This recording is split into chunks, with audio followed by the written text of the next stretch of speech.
Okay, g'day guys. I'll found a little bit of area out of the wind here, so I'll try and give you a quick rundown on the walkthrough before I get pushed out back into the wind again. So apologies if I get a bit of wind in the camera here. But yeah, I'll start up the front.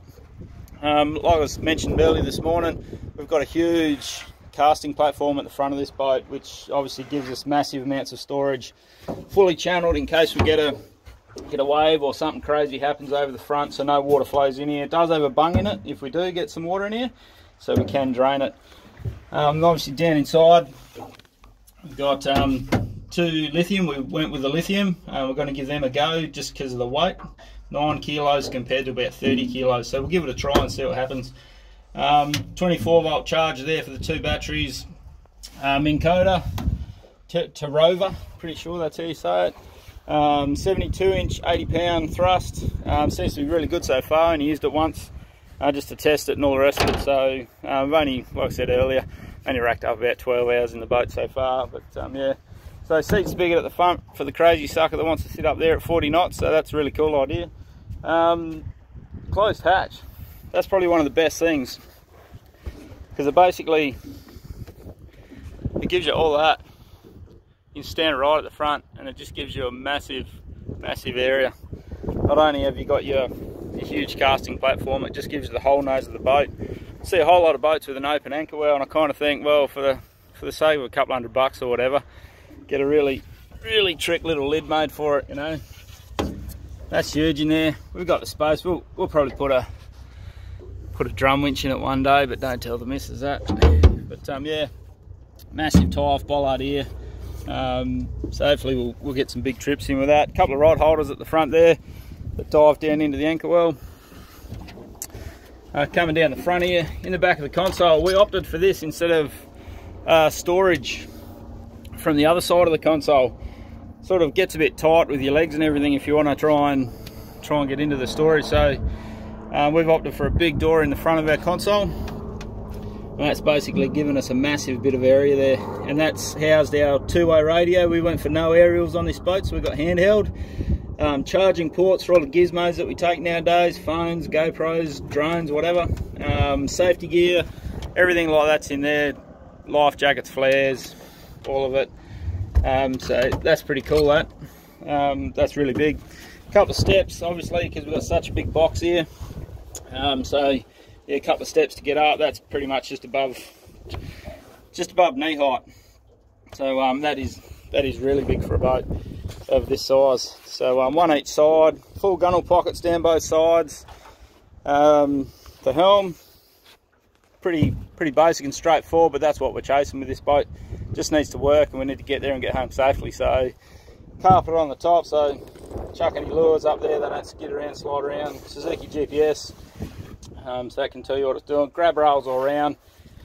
Come in handy once or twice already, to be honest with you. But yeah, so 2 105 SVs, 2 Garmin's linked up with the NEMA cable. Suzuki's all in one gauge. Real trick little switch panel there with little blue neon lights through it. Suzuki's push button start. The binnacle, electric shift, fly by wire, really smooth, really wicked. Yeah, down the back, obviously got live bait tank there, fully plumbed, drained, flows out the back of the boat when it overflows. Down the bottom here, got a whole lot going on in here. 1 battery here, another battery over there in that pocket, so that offsets my weight if I come out by myself a bit instead of having them both in the middle. We've got deck wash and live bait tank pump there. Obviously splitter for that there's for which one you want to run. Courtesy switch there and a few other bits and pieces, but that's really neat and tidy. That's actually really tidy. But, yeah, so down the back, transom door. Really, as always with this boat, everything's built pretty tough. It's a little magnet, so it just holds open, and a dirty big dive ladder. Bait board, neat, simple and lightweight. As I explained this morning, we're really heavy down the back, so yeah, we kept what we could as light as we could down the back, so that bait board's exactly what we want.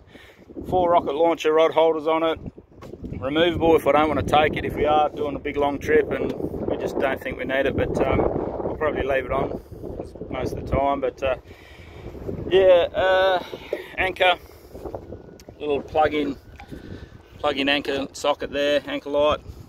Plenty of rod holders. I think there's 6 around the boat plus another 4 up here, which, let's face it, you only take 2 or 3 rods with you. I don't really get when I see a lot of boats go out with about 25 rods all over them. I can only use one at a time. But that's pretty much it. Dirty big 140 sitting on the back. Some nice big swim platforms. We opted for a bit of this on top. Yeah, we did look at the sea deck and all the rest of that sort of jazz.